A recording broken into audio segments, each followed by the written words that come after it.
पंढरपूरला जाऊया, पंढरपूरला. गुड मॉर्निंग मित्रांनो, आज निघालोय पंढरपूरला जाण्यासाठी. आमचे मित्र आहेत राजाभाऊ, त्यांचं एक काम पण होतं आणि विठ्ठलाचं दर्शनही आम्हाला घ्यायचं होतं. आमचं चौघांचं बरेच दिवस पंढरपूरला जाण्याचं ठरत होतं, पण ते वर्कआउट होत नव्हतं. शेवटी आज चौघांनाही वेळ मिळाला म्हणून आम्ही लवकर पुणे सोडलं, सकाळी 7:30ला वगैरे, आणि साधारण 9-9:30च्या दरम्यान आम्ही भिगवणला पोचलो. ज्योती हो का, त्याच जागेत केलंय का साईडला?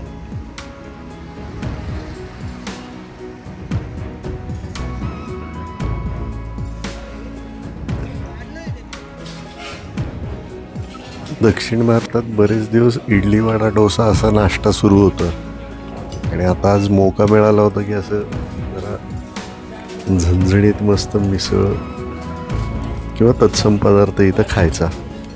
पूर्वी आम्ही बऱ्याचदा इथं पुरी भाजी खायचो, आजही तेच मागवलं.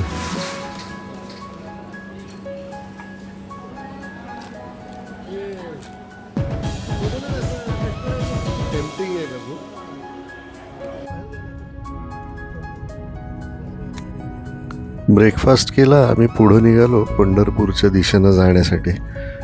मंडळी, भिगवणनंतर आपण पुढे जेव्हा जातो तेव्हा एक गोष्ट लक्षात ठेवा, आता इथं सगळीकडे स्पीड कॅमेराज लावलेले आहेत, त्यामुळं म्हणजे गाडी चालवताना याची एक सूचना म्हणून सांगतो की तेवढी एक काळजी घ्या. कारण हल्ली काय, तुम्ही एक स्पीड लिमिट क्रॉस करून पुढे गेलात तर इमिजिएटली फोटो आपल्या मोबाईलवर येतो, 2000 रुपयाचा दंड असतो. उजनी जलाशयाचं जे बॅकवॉटर आहे ते बघत चाललो होतो. पाण्याची पातळी खूपच कमी झाली आहे, उन्हाळा भयानक आहे सध्या, हे जाणवतंय.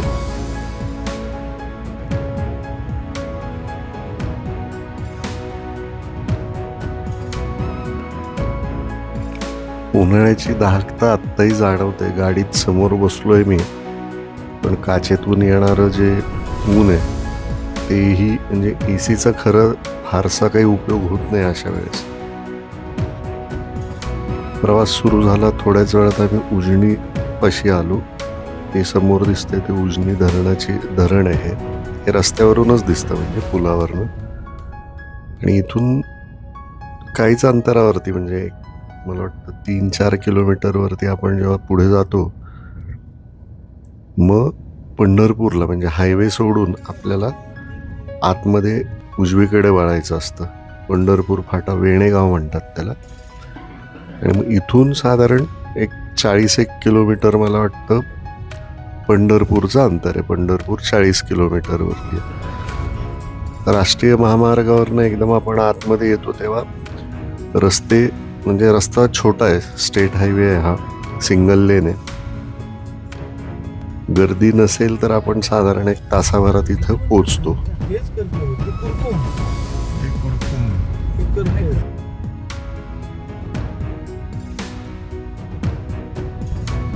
आमचाही प्रवास छान सुरू होता, आणि साधारण तुम्हाला म्हणालो तसं 1 तासाभरात आम्ही पंढरपूरच्या जवळ आलो होतो.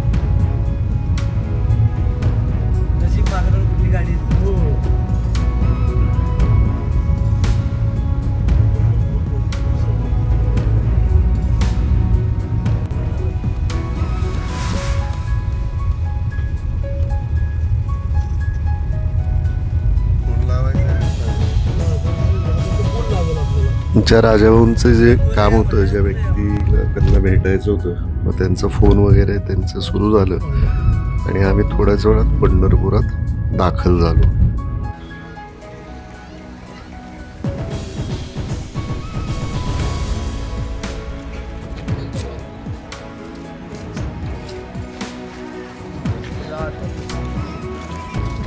समोर आहे ती चंद्रभागा नदी.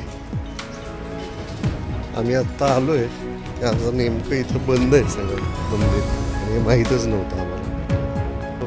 हे इस्कॉन ना, मुख्य विठ्ठल रुक्माई मंदिर बंद असल्याचं समजलं, मग समोरच इस्कॉनचं मंदिर आहे, तिथं जायचा आम्ही निर्णय घेतला.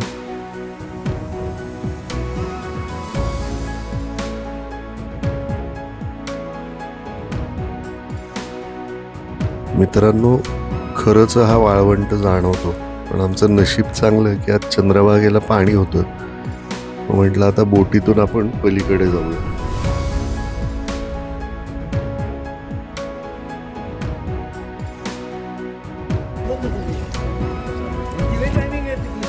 चंद्रभागेला पाणी असल्यामुळं आज स्थानिक लहान मंडळी सगळी पाण्याचा आनंद घेत होते आणि आम्हाला तिथंच एक नावाडी भेटला. त्याला म्हटलं, बाबा आम्हाला पलीकडे जायचं आहे, इस्कॉनमध्ये जाऊन तिथल्या श्रीकृष्ण मंदिरात जाऊन दर्शन घ्यायचं आणि मग आम्ही पुन्हा येणार आहे. तर तो तयार झाला आम्हाला नेण्यासाठी.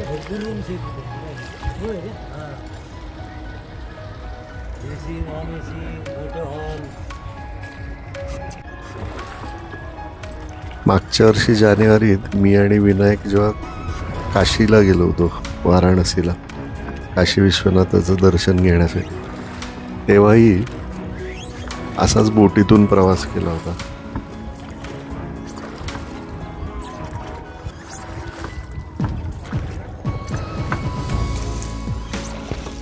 विठू माऊलीचं दर्शन होणार नाही हे इथं आल्यावर समजलं होतं आम्हाला.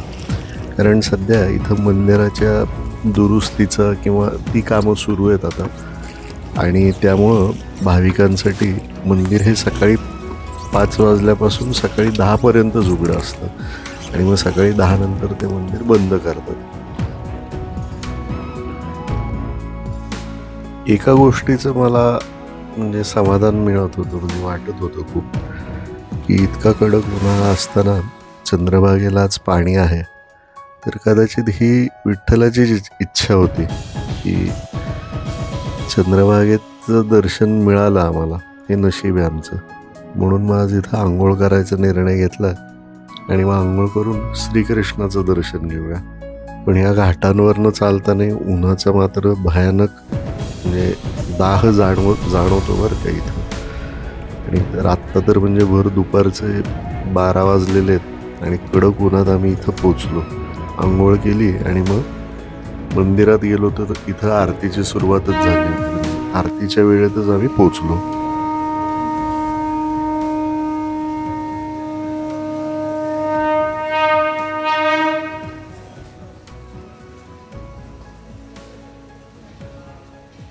नुकताच मी वृंदावन आणि मथुरेला जाऊन आलो होतो आणि काय सांगू तुम्हाला, म्हणजे मला पुन्हा तोच अनुभव आल्याचा एक म्हणजे असं वाटत होतं की मी तिथंच आहे.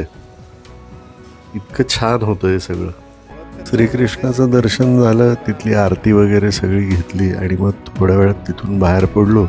आमचा नावाडी तयार होताच थांबलेलाच होता, म्हणजे तो बोटीत बसलो ते पलीकडे जाण्यासाठी.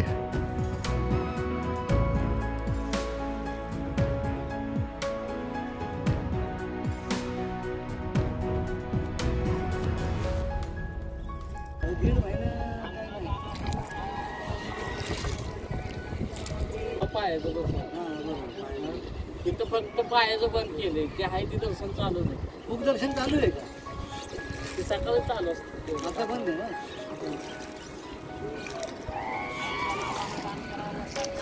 तू किती वेळा जातोयस देवळात, जातोयस का तू? कधी? एकादशी रिकाम असल्यावर. रिकाम.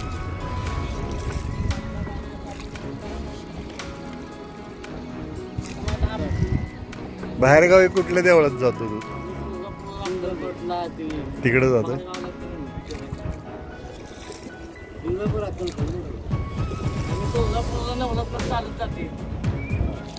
कधी नवरात्रात? किती किलोमीटर आहे इथनं? इथनं सोलापूरला ना तुम्ही? सोलापूर 75 आहे, तिथनं 45 ते. एक हायवे बंद असते. हो, लोकांसाठी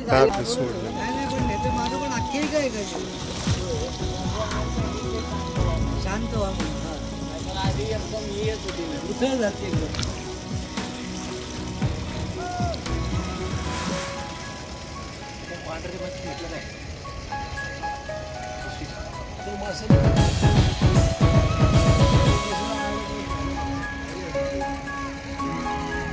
ठेवू का?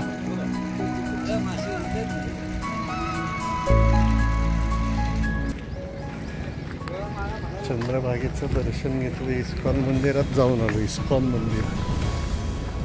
आता पुन्हा निघालोय मुख्य मंदिरात जायला. मुख्य मंदिरात जायला म्हणजे आता पंढरपुरात आलोय आणि माऊलींचं दर्शन होत नाही हे कळलं आहे, पण ॲटलिस्ट म्हटलं कळसाला तरी नमस्कार करू आपण.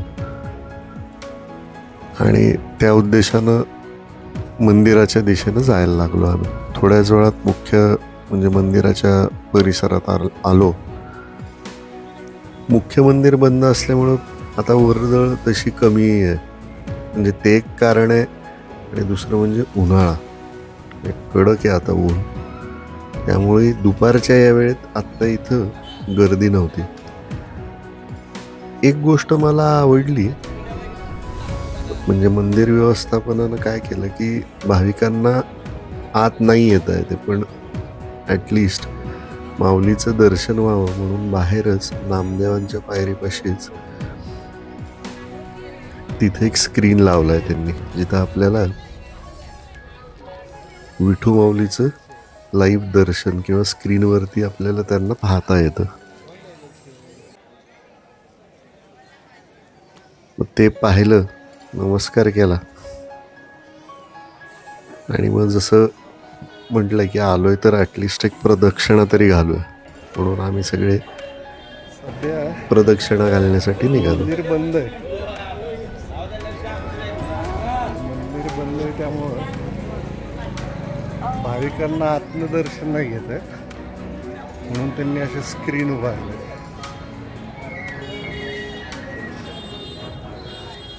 हा सगळा आता परिसर असा आहे. माझ्या पाठीमागे दिसतंय ते मुख्य मंदिर आहे. अजून एक गोष्ट मला इथं चांगली वाटली ती म्हणजे हे वरती जे आच्छादन टाकलंय, म्हणजे उन्हापासून भाविकांना थोडा रिलीफ मिळावं म्हणून हे वरनं असं हे टाकलेलं आहे. आणि खाली पाऊल वाटेवरती म्हणजे चालतो आपण तिथेही असे हिरव्या रंगाचं एक कापड टाकलेलं आहे त्यांनी, की ज्याच्यामुळं लोकांच्या पायांना म्हणजे जमिनीत पण ढग आहेच आहे ना, म्हणजे ॲटलिस्ट लोकांच्या पायांना थोडं तरी बरं वाटेल.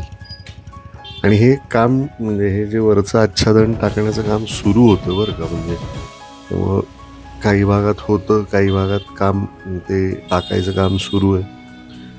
अशी इथं कामं सुरू झालेली आहेत आता. हे ऑफिस आहे, कार्यालय.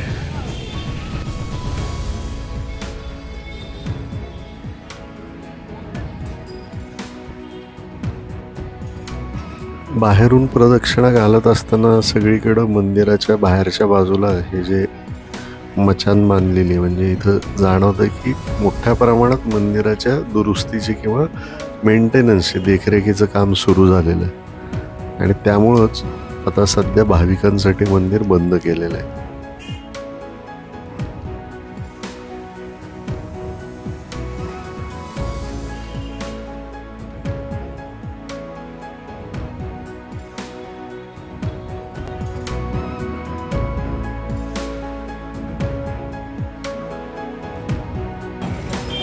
सगळ्यांना प्रसाद घेतला.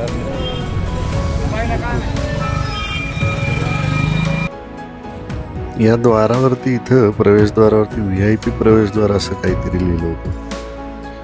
मला कळलं नाही, साक्षात VIP आतमध्ये आहेत, बाहेर आहेत ते सगळे ऑर्डिनरी आहेत. असो मित्रांनो, असा होता माझा हा प्रवास पुणे ते पंढरपूर. विठू माऊलीचं दर्शन झालं नाही मान्य आहे मला, पण आज चंद्रभागेचं दर्शन घेता आलं. चंद्रभागेत म्हणजे काय सांगू तुम्हाला, ते स्नान म्हणता येणार नाही, पण तिचं दर्शन होणंही खूप महत्त्वाचं होतं. तेही खूप समाधानकारक आहे. हा एक इनकम्प्लीट जर्नी म्हणता येईल मला. पुढच्या वेळेस मला पुन्हा यायचं इथं आणि येईन त्यावेळेस तुम्हाला इथली जी काय आता कामं झालेली आहेत त्याची माहिती देईन. तोपर्यंत माझ्या चॅनलला लाईक करा, शेअर करा, सबस्क्राईब करा आणि लवकरच भेटूया एका नवीन प्रवासात. Till then, stay happy, stay connected. Thank you.